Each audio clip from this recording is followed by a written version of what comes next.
So, before I send you off to write your own single sentence summaries of the Declaration of Independence, I thought I'd sort of talk you through an approach to doing this kind of work. Now, this is a follow on from the work we've already done in terms of helping you become better readers. Um, and this is sort of the next stage. This works particularly well with things like speeches. It can work effectively with poems sometimes, depending on the kind of poem. And it works really, really well with things like textbook passages and so on. Basically, anywhere you've got an argument, where someone's trying to make an argument, this is a really effective way to make sure you understand what you're reading. And what I'm going to ask you to do is basically pull out of the Declaration of Independence its 7 main ideas. So you're going to take that whole document and break it down into 7 core sentences. That means you've got to be able to decide what are the most important ideas and what can be sort of pushed aside for now. So let's do this with a speech you're already probably pretty familiar with, Martin Luther King's speech that he made in 1963, the March on Washington for Jobs. And this is a speech familiar to us as the "I Have a Dream" speech. We're not going to go through the whole thing, but let's take this passage from early on in the speech and see if we can break it down. Now, usually paragraphs are a good place to start. Typically, as you're aware, a paragraph kind of indicates a whole idea. So one way to approach this is just to sort of break down paragraphs into one sentence. Read through the paragraph and figure what is its main idea. I'll show you in a little bit. That's not always the only. You sometimes have to go a bit beyond that, but it's a good place to start. So let's take a look at King's speech. This first paragraph we have here, 50 years ago. 50 years ago, a great American, in whose symbolic shadow we stand today, signed the Emancipation Proclamation. This momentous decree came as a great beacon light of hope to millions of Negro slaves who had been seared in the flames of withering injustice. It came as a joyous daybreak to end the long night of their captivity. So, we want to kind of pull this down to one core sentence. Sometimes it can help to notice the more poetic elements. You've got here clearly a metaphor. It came as a great beacon light of hope to people who had been seared in the flames of injustice. It came as a joyous daybreak to end the long night of their captivity.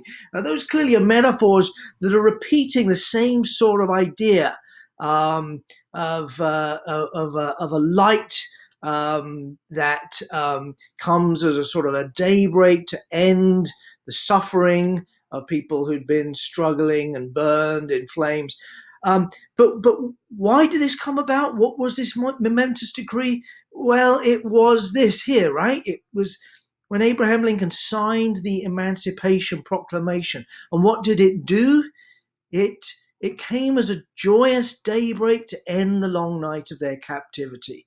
So you could render this whole paragraph something as simple as something like this, that 100 years ago, 50 years ago, African Americans were released from slavery.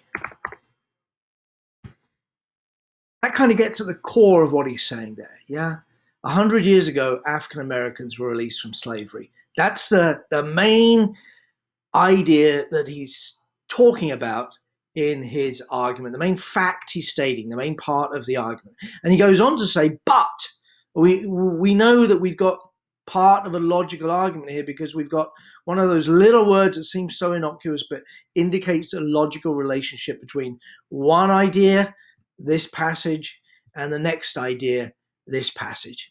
He says 100 years ago, African Americans were released from slavery, but 100 years later, the Negro still is not free. 100 years later, the life of the Negro is still sadly crippled by the manacles of segregation and the chains of discrimination. Again, we're in the realm of metaphor, sadly crippled by manacles and chains. But those two statements really get at the heart of this idea, yeah, that the Negro is still not free. 100 years later, he repeats himself. If you're writing one sentence, you don't need to repeat yourself. 100 years later, the Negro lives on a lonely island of poverty in the midst of a vast ocean of material prosperity. Okay, Black Americans are living still in poverty while all around them people are prosperous. 100 years later, the Negro is still languishing in the corners of American society, finds himself in exile in his own land. All right. So, 100 years ago, African Americans were released from slavery. How do we summarize that? That the Negro is still not free. The Negro lives in poverty still. The Negro is languishing in the corners of American society, not at home. He's an exile in his own land. Summarize all of that, put it all together. Maybe it's something like this. You might say something like, but 100 years, 100 years later, Black Americans still are not living equally in the United States. There's one way you could write that.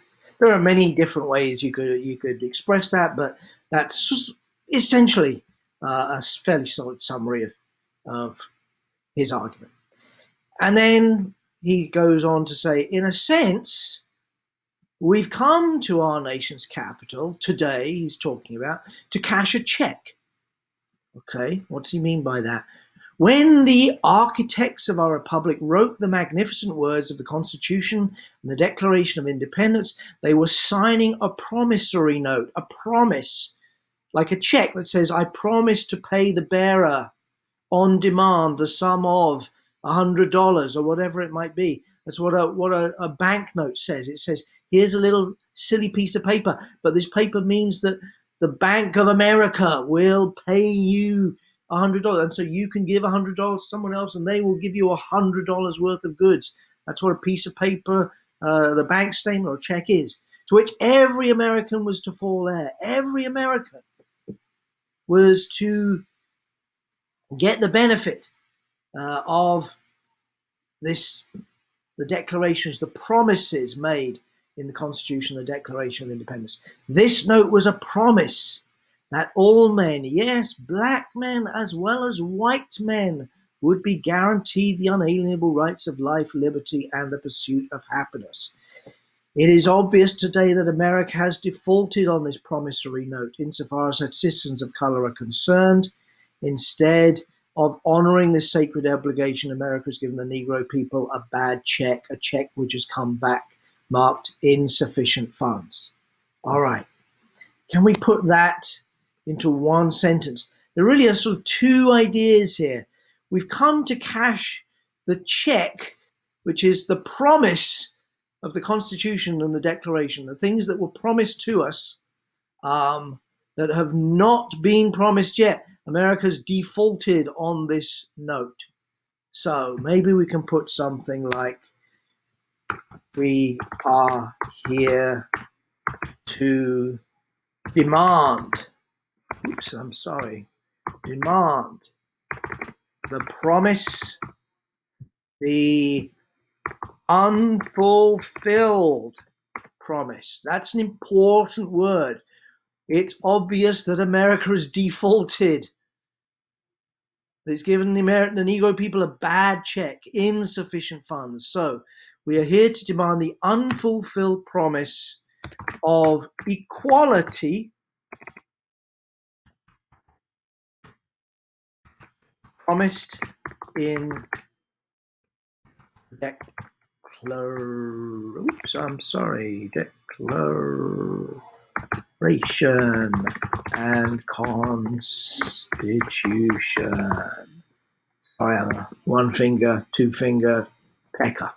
All right, we are here to demand the unfulfilled promise of equality promised in the Declaration of Institution. I might even say so. We can see the logic of the argument. 100 years ago, African Americans were released from slavery. But 100 years later, Black Americans still are not living in equality in the United States. So we are here to demand the unfulfilled promise of equality promised in the Declaration and Constitution. All of those words essentially amount to those three sentences. And that's where his argument takes us up until that point. And one final point is, I said that looking at each paragraph as a sentence usually is a good thing to do, but sometimes you have to summarize even several paragraphs into one sentence. For example, at the end here, when he talks about freedom ringing from all over America, he spreads that over two sentences. When we allow freedom to ring, let it ring from every village, every hamlet. You could summarize those two sentences into something like, let freedom ring throughout America. Something like that. But sometimes you need to summarize more than one paragraph into one sentence. You will definitely have to do that when you're looking at the Declaration of Independence. So, fire away. See if you can do this with the Declaration of Independence. Render the Declaration of Independence in 7 sentences. Good luck.